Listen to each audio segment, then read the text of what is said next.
welcome to the Day Show, where we discuss insightful topics. Here today, we are going to discuss a very sensitive topic titled Physical and Sexual Abuse. Here with me are some very important personalities who I'll be introducing in a bit. Mr. Lawrence, you're welcome. Mr. Lawrence Afo, who happens to be the CEO of five different NGOs in the United States of America. Dr. Marian Edise, you're Hi. welcome. Is that Thank you. beautiful smile for me? So, Dr. Marian happens to be a marriage counselor, a certified one at that, and the CEO of Peaceful Homes Project. Dr. Marian, you're welcome. Thank you. A medical doctor, Dr. Mrs. Efia Ejakupoku, who happens to be a medical practitioner and a specialized psychologist.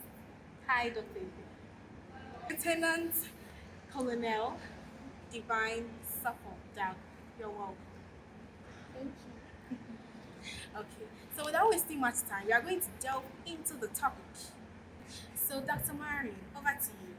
Can you please give us a general overview on physical abuse and sexual abuse? Physical abuse is the intentional force to harm someone, whether by hitting, slapping, or even burning someone, which is very bad.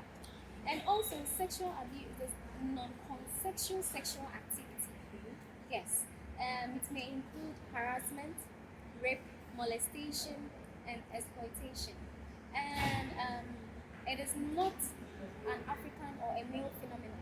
It can happen to anyone and at everywhere. And in cases like this, I've come across a lot of married couples. Yes, in cases like this, we take them through group therapy and then we connect them with survivors who were able to break through. Yes, and when this happens, it builds a sense of community and it helps to regain or rebuild the victim's confidence and healing as well. Wow, Yes. wow. Helps to rebuild the victim's confidence and healing as well. Yeah. Thank you, Dr. Marion. You're That was welcome. insightful. Thank you. So, moving on, Mr. Lawrence, can you please give us some causes of physical and sexual abuse? Okay, so thanks for this opportunity. You're welcome. And this one I'll say to my listeners: abuse, that's physical or sexual abuse, does not happen in isolation. There are various factors that lead to this abuse. So, firstly, I would say many abusers, being physical or sexual abuse their victim because they seek power and dominance over this victim, and they use abuse as a manipulation tool. And secondly, I will also say in most societies, violence against women and children are tolerated and normalized. So abusers find it common to do it.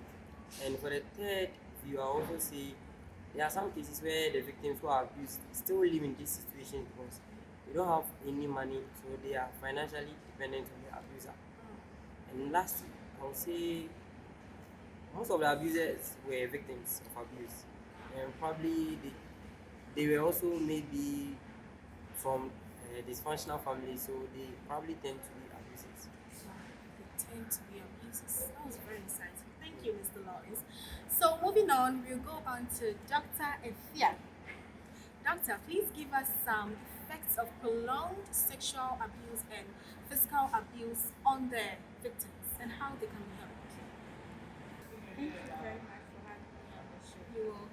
Prolonged sexual abuse or physical abuse is a very bad form of abuse because it even leaves scars on the body and causes emotional stress, which is very bad because it makes some people who have gone through sexual and physical abuse isolate themselves from other people. Like, that's why I am very keen on saying it's very bad. Like, because some people can't even go out of their rooms, right, because of the isolation. And some people have flashbacks and nightmares, which causes them into that emotional and sexual stress. So, but there are some methods that can help people out of that sexual abuse, which is counseling and therapy. Um, Therapies. therapy. Yeah. And also supportive environment. What I mean by supportive environment is like how we are sitting here like this, right? Some counselors can invite some people who have gone through this sexual abuse or physical abuse, right? And they can share their views on the sexual and physical abuse and how they were able to come out Come of out it. of them. Wow. I learned some new stuff over there. Thank you so much, Dr. Ifya. Thank you. So, Dr. Marion, please help us with the early red flags in abusive relationships. Physical and sexual abuse, they do not just happen. It is a gradual process. So when you see these signs, like if you love me, you do it. You have to do everything he says, his commands. And also, anything he does, and then you react to it, it takes that you are overreacting, you are being dramatic. See, so he tries to manipulate you emotionally for you to feel so guilty. Yes, which is very, very bad. And then he forces you to have sex with you anytime, anywhere he Whether you are wants. comfortable or Whether not. you are comfortable or not, even if you say no, Mm. he will still do it. And even after that, he will act so distant and cold to you. Yes, these are some of the signs. And with the physical abuse, any little thing, she starts to get angry. That blows up unexpectedly. You see, when these things happen, it is very, very bad. So I say you should trust your instincts and then plan a safe exit. Wow, plan a safe exit. Do you know, I know of this husband who, when he gets angry, he starts punching walls. I've come across a lot of serious Hmm, cases. wow, that's serious. Please, our ladies, and even our gentlemen, flee, oh, flee. Okay, thank you, Dr. Mari. You're That was welcome. exciting. You're welcome. So, over to our colonel, Colonel Divine. Can you please help us with some of the punishments that are meted out to victims, sorry, no, to the culprits of physical and sexual abuse? Okay, so thanks for the question. So when we have such cases, we do our research, that's our investigation for enough evidence.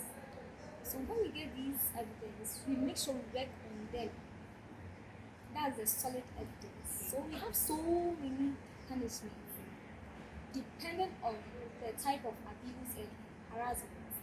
So we have life imprisonment and a death sentence. These are some of the punishments we give to people. And sometimes you can even, take you off the military. You can just be civil level. That's for the military personnel Yes. who get That's involved. it. Wow. So beware of abusers. Okay, thank you so much. Welcome. We are grateful. So, before we move on to Dr. Mari, I just want you to know, sorry, Mr. Lawrence, I just want you to know that we're going to end the discussion very soon. So, Mr. Lawrence, can you please, do you have any final words or last words for our victims of abuse? And my final words to the abuse. Every survivor of abuse out there, being it physical or sexually abused, I just want to know your pain is real, and that should be your strength, not your weakness. And you are quite unfortunate. What happened to you was not your fault. And personally, I've met several cases where survivors will be like they feel alone, they feel alone. Nah, I just want to know the truth is you guys are not alone. There are actually people there to listen to you, people there to care for you, and also people there to fight for your justice on your behalf. And to my others also, if you witness any abuse, please speak up. And if you know of any victim, please support them. This is all we have to do. We all have responsibilities in the circle of abuse. Thank you. Thank you so much, Mr. Lawrence. That was very insightful. So before we leave, I would also like to give some little advice to add up to what Mr. Lawrence said. Our victims of abuse, please don't feel you're alone. We are there for you. In fact, all these beautiful ladies and our gentlemen, I'll leave their contacts in the comment section after this session. Please know that you are not alone. Your silence is your weakness. Come out and let us see how we can help. Thank you so much, our viewers, for viewing this show and for staying with us to the end. We love you and see you next time. Bye.